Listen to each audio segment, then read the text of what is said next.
Halo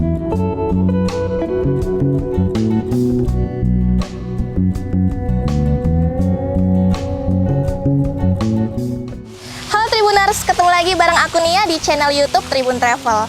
Kali ini Tribun Travel lagi ada di salah satu destinasi populer di Solo, yaitu Pura Mangkunegaran.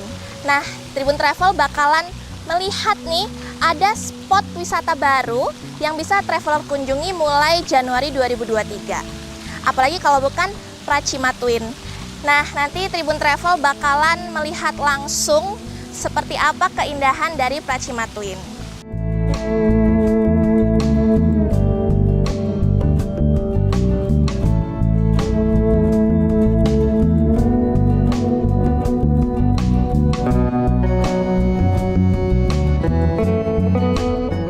Nah, aku lagi ada di salah satu spot nih, ada air mancur. Terus di belakangnya ada bangunan yang nanti bisa buat kulineran. Seru banget kan?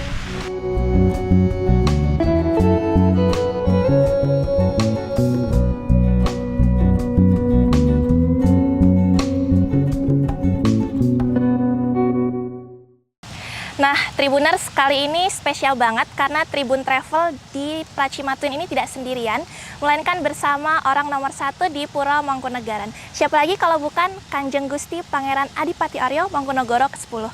Halo Kanjeng Gusti, Selamat apa kabar? pagi. Baik, Mbak. Pagi. Sabar baik, terima kasih. Sebenarnya terima kasih banget Tribun Travel udah boleh ya lihat ke Pracima Twin. Ya, sama-sama, Mbak. Gimana kesan pertamanya? Ini tuh indah banget karena pas masuk langsung tadi kena sepoi-sepoi angin terus sambil mendengar suara gemericik tuh kayak enak banget buat santuy ya. Terima kasih, Mbak. Terima kasih. Boleh nggak kalau kita sambil jalan? Boleh, Terima silakan. kasih. Nah, untuk saya penasaran nih Ya. untuk nama. Betul. Apa sebenarnya makna dari nama Pracima Twin? Betul, jadi memang dari dulunya memang ini yang disebutnya dulu sebagai Pracima ya, Mbak ya. Jadi Praciman artinya barat, town artinya taman dalam bahasa Belanda. Ini karena kenapa seperti itu? Karena kita relate, kita menyambungkan nama ini dengan Taman Balai Kambang sebetulnya yang dibangun juga oleh Eyang Mangkunegoro ke-7. Oh, jadi memang ada kaitannya. Ada kaitannya ya? secara historis, betul, Mbak. Nah, kemudian dari sejumlah spot wisata di Pura Mangkunegaran, kenapa Pracima Twin yang dipilih direvitalisasi duluan? Betul, karena sebetulnya di Mangkunegaran ini kami ingin bisa coba untuk menghidupkan lagi beberapa kawasan-kawasan yang mempunyai nilai-nilai dan narasi historis yang kuat ya, Mbak ya. Dan di sini kan dulu dengan segala historisnya, bagaimana dulu ini merupakan penghidupan kembali, suatu upaya untuk menghidupkan kembali sejarah yang ada, bagaimana masa lalu itu kan menjadi modal untuk masa kini dan masa depan sebetulnya. Bener banget, Dan ini adalah suatu taman yang terinspirasi dari taman yang dibangun oleh Eyang Mangkunegoro ke-6 yang kemudian dikembangkan lebih lanjut oleh Eyang Mangkunegoro ke-7, tentu dengan harapan bisa memenuhi kebutuhan, fungsi dan juga ya untuk di era saat ini, Mbak, sebetulnya. Iya. Nah, saya juga sempat lihat di Twitternya Wali Kota Solo. Oh ya? Iya. Ada foto taman dari udara. Itu Oh, iya. sekira tahun 1920-an. Betul, Mbak. Jadi itu kan foto areal Mangkunegaran yang dari makronya ya, Mbak ya. Dan kemudian mungkin kalau bisa di zoom di foto itu akan kelihatan sebetulnya, akan terlihat Taman Pracima. Bagaimana tentu apa yang kita bangun di sini mengikuti desain, mengikuti gambar kerja, bahkan gambar kerja aslinya pada saat itu pun masih kami gunakan. Jadi itu masih tersimpan baik di perpustakaan, gambar kerja sampai dokumentasi foto itu kami semua masih tersedia di perpustakaan dan dari situ kita kembangkan kemudian menjadi apa yang kita lihat hari ini. Oh, berarti memang bentuknya itu sama ya seperti yang dulu. Betul. Jadi desainnya ini memang terinspirasi dari dokumentasi, dari gambar kerja, dari gambar arsitektur dari pada zaman saat itu. Jadi kurang lebih sekitar 100 tahun lalu, Mbak. Wah. Dan di situ kita kembangkan lagi menjadi sesuatu yang tentu relevan dengan era saat ini, dengan fungsi dan dengan wadah yang harapannya bisa membantu dalam pelestarian dan pengembangan kebudayaan khususnya di Mangkunegaran ke depannya, Mbak. Berarti keren banget nih Tribuners. Jadi dari masa lalu digabungkan dengan masa kini. Betul. Jadinya perpaduan yang indah banget ya, Kanjeng Gusti. Terima kasih Mbak. Ya ini bagaimanapun ini kan ya ini kan dari eyang-eyang ya Mbak ya. Kalau apapun itu yang luar biasa ya tentu dari eyang-eyang Mbak. Iya, dari eyang Mangkunegara ke-6, ke-7 dan bagaimana ya ini ternyata sesuatu yang ada bahkan 100 tahun lalu hari ini ternyata masih sangat luar biasa indahnya Mbak. Iya. Wah keren banget pokoknya. Nah kasih. ini saya lihat ada sejumlah bangunan. Betul. Mungkin boleh diceritain Gusti, ini nantinya akan menjadi tempat apa? Betul, jadi di sini kita sebut sebagai Pracimasono Mbak ya. Oh, Ini menjadi suatu bangunan untuk memperkenalkan khususnya bukan khususnya umumnya untuk kuliner khas Mangkunegaran. Wah. Jadi yang ini akan kita perkenalkan nanti saat soft opening tanggal 21. Betul. Kemudian di sana kita bisa melihat tempat seperti wadah untuk berkumpul ya Mbak ya.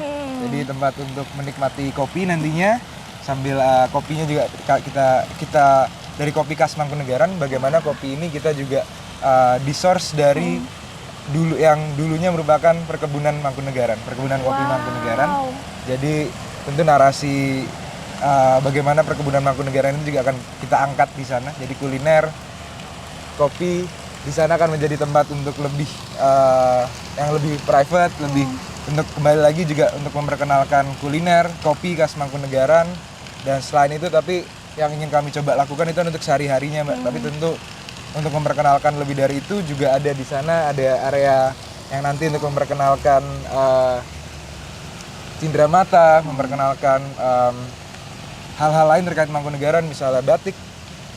Kita memperkenalkan juga untuk produk-produk yang terkait dengan kecantikan dan sebagainya nantinya Mbak. Tapi ini semua akan kita lakukan secara bertahap dan tanggal 21 kita akan coba memperkenalkan dulu dari kulinernya. Jadi dari kuliner Betul. duluan ya. Itu kulinernya salah satunya apakah ada apem? Nah itu nanti kita akan announce lebih lanjut dari sosial media Mangkunegaran Mbak. Nanti akan disosialisasikan. Yang baik Kanjeng Gusti. Betul, tapi jadi tanggal 21 itu rencananya akan soft opening gitu ya. Soft opening jadi akan dibuka secara bertahap pelan-pelan karena tentu kan masih banyak hal-hal yang harus diselesaikan juga bagaimana tentu operasionalnya juga harus pelan-pelan dibangun. Iya, benar sih. Jadi ya kita akan lihat ke grand opening nanti di bulan Maret, betul. Wah, jadi nggak sabar nih ya Tribuners. Iya. Kalau yang untuk kuliner tuh kemarin waktu akhir tahun juga saya sempat nyobain yang apem itu Apem Kanjeng ya, Mbak, Gusti. ya? Oh iya. Dan itu emang seru banget bisa masak. Betul. Jadi yang akhir tahun kemarin kurang lebih kan itu upaya dari kami supaya ketika ada wisatawan itu bukan tidak hanya melihat gitu tapi juga bahkan bisa terlibat gitu Mbak. Dari apem, dari tarian ya. Tarian, apem, kemudian juga belajar aksara Jawa dan Nari, ya. juga bisa mengenakan busana adat juga ya. Jadi itu kan bagaimana kebudayaan itu kan milik bersama.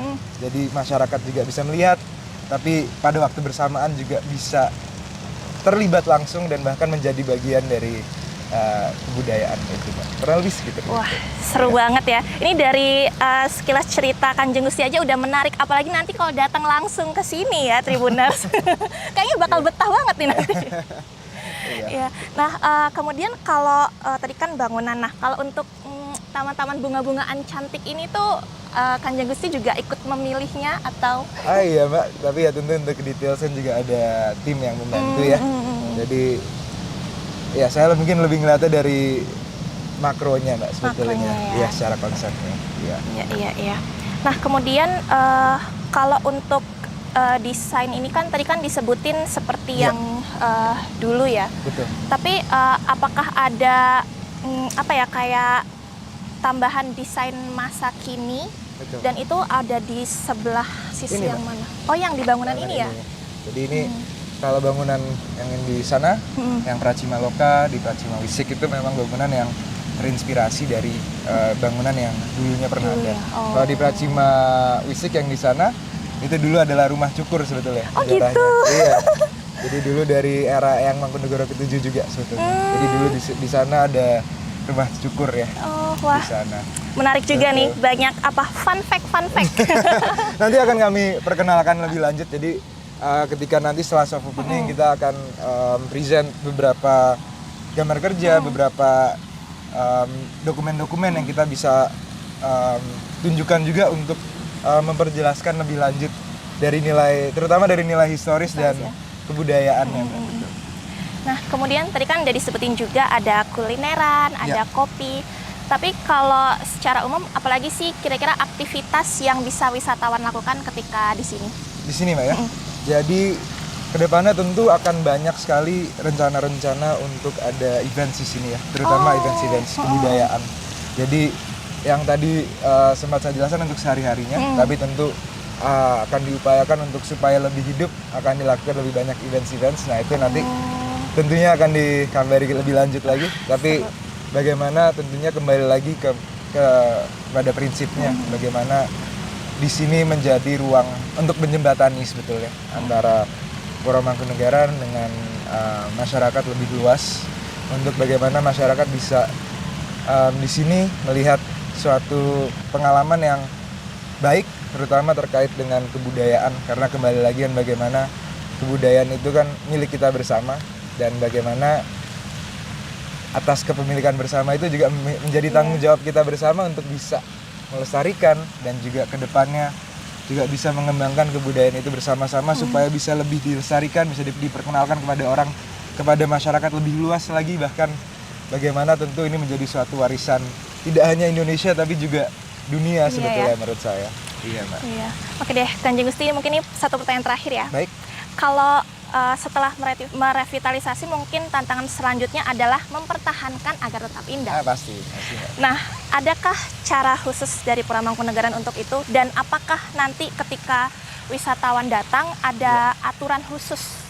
Iya, Mbak. Jadi seperti yang pertama tentu kan seperti yang sudah terkait dengan peraturan kan banyak yang kami coba untuk terapkan di Mangkunegaran ya, Mbak ya. Seperti saat seperti pariwisata yang berjalan saat ini misalnya, kan kami untuk alasan tentu kesopanan dan kan tidak boleh mengenakan celana pendek misalnya, tapi kan di saat yang bersamaan juga ketika ada yang datang dengan celana pendek juga tidak berarti tidak bisa masuk, tapi kan kami juga mempersiapkan untuk penutupnya begitu ya, Mbak ya. Nah begitu pula di Pracima juga, ini bagaimana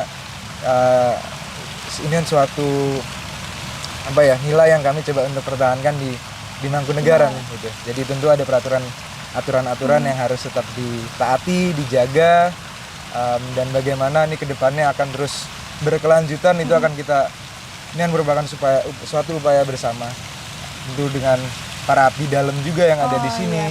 Jadi bagaimana di sini kami coba rawat bersama-sama sebagai kekeluargaan dengan keluarga Mangkunegaran yang dari keluarga kami, dan juga dengan para abdi dalam yang ada di sini setiap harinya. Jadi ini merupakan suatu yang kita miliki bersama-sama, Mbak. Jadi juga kita rawat bersama-sama juga. Ya baik, semoga bisa terus indah ya Gusti. Terima kasih. Dan teman-teman Tribunas, itu tadi obrolan Tribun Travel bersama Kanjeng Gusti. Sekali lagi terima kasih. Sama-sama, Mbak. Terima kasih kembali. Dan ditunggu ya kunjungannya ke Pracima Twin. Terima kasih sudah nonton. Jangan lupa like, subscribe, dan share ya.